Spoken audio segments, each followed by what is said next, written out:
Welcome to the Daily 5 at 10, your daily 5-ish minute SLA update. I'm your host, Jasmine Tran. And I'm Zeke, what are you doing? I'm looking to make sure no one is asleep out there in SLA land. That's not how cameras work.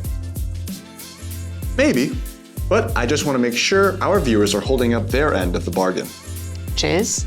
Not falling asleep while they watch us. I don't fall asleep during the show, as much as I sometimes want to, so I think it's only fair that we ask our viewers to do the same. Whatever you say, Zeke.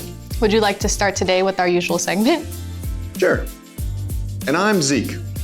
That's not a segment. Let's get today going in the right direction with What's going on in the SLA? Once again, our CE course on diversity, equity, and inclusion you can use, a practical approach, is on April 19th. And for the first time ever, we will be partnering with another stamping office, the Excess Line Association of New York. Yesterday, we highlighted one of the course's presenters, employment defense litigator and DEI facilitator Vita Thomas, and today we will focus on the course's other presenter, Michael Blackshear, who is the Senior Vice President and Chief Compliance and Privacy Officer for Ryan Specialty Group. Michael has spent the last 29 years in compliance and risk management and currently lectures for the Fordham Law School on global corporate compliance. He has been recognized by Insurance Business Magazine as one of the most influential insurance professionals in 2021, due in large part to his outstanding efforts to create a more equitable and diverse insurance industry. Michael also serves on several advisory boards, which notably includes his role as board member of the Excess Line Association of New York. We're incredibly fortunate and thankful to have Michael Blackshear and Vita Thomas leading the always important discussion of diversity, equity, and inclusion for our CE course. If you are interested in attending the CE course, which is happening again on April 19th, please speak with your manager. Another friendly reminder, the Learn at Lunch and Learn is in 1 week on April 20th at 11 a.m. The IICF International Step Up Challenge begins on April 25th, so be sure to register beforehand at stepup.iicf.org. And of course, our Employee Appreciation Luncheon is on May 20th. As for the SLA's summer sporting events... I can take this one, Jasmine. Sports! One of America's favorite pastimes, right up there with apple pie and stop-and-go traffic. We now have official details on our SLA staff softball game. Sign-ups will begin in June, and the actual game will be held on July 16th from 11 a.m. to 3 p.m. I know for a fact that our COO, Joy Irvin, will be playing in that game. For those of you who may not know this, Joy was a Division I athlete for softball, so you all better come prepared. That's right. Get your mitts ready, your bats warm, and your dancing shoes shined. You've never played softball before, have you, Zeke? Only on the stage, where I played the dashing lead in Softball, the musical. Let's move on. Today is Wednesday, April 13th, and here at the SLA, you all know it as Wellness Wednesday.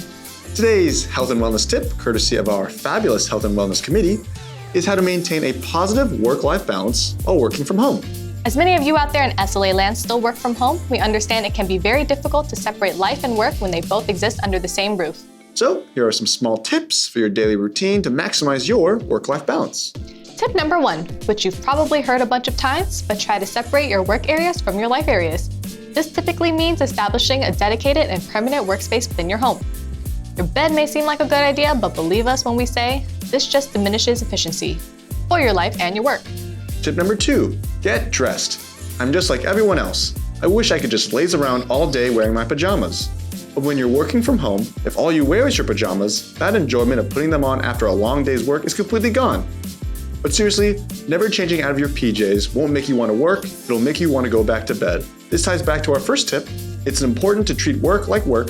That way you can live your life like life. It made sense in my head. Tip number 3, plan your time for after you finish work. Since you're working from home, it can be extremely difficult to break yourself away from work.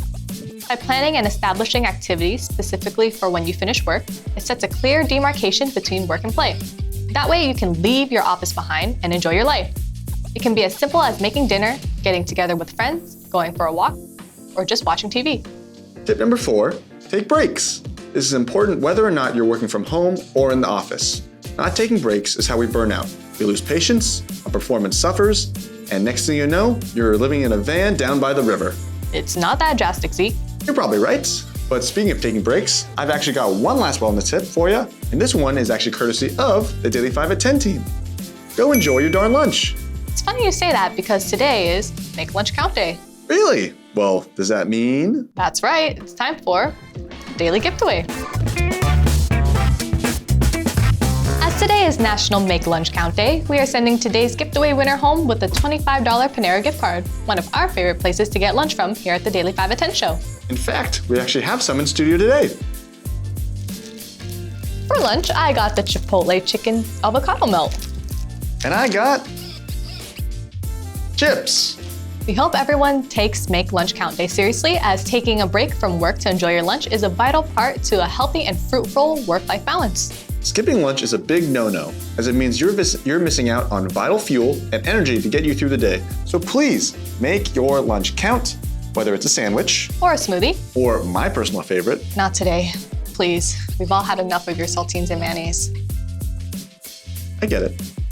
With that crisis avoided, let's pick today's winner. Today's winner is Shandrani Mukhopadhyay. Congratulations. Up into the winner's jar you go. Just be sure to claim your prize within 7 days by writing into our email at 5at10@slakecow.org. And of course, if you have any suggestions or questions about the show, please write to us at that same email. We'd love to hear from you. For our last minute announcements, once again, the Learn at Lunch and Learn is on April 20th at 11 a.m. The IICF International Step Up Challenge begins on April 25th. Be sure to register beforehand at stepup.iicf.org. Our Employee Appreciation Luncheon is on May 20th, and be ready to sign up for the SLA softball game in June. Tomorrow's Employee Spotlight, in fact, might know a thing or two about the SLA softball games. So, come ready to play ball on July 16th. Funny, that was my character's catchphrase in Softball, the musical. Did I mention I played the lead? Placing your daily work coffee break, I'm Jasmine. And I'm Zeke. Thank you, good night, and play ball.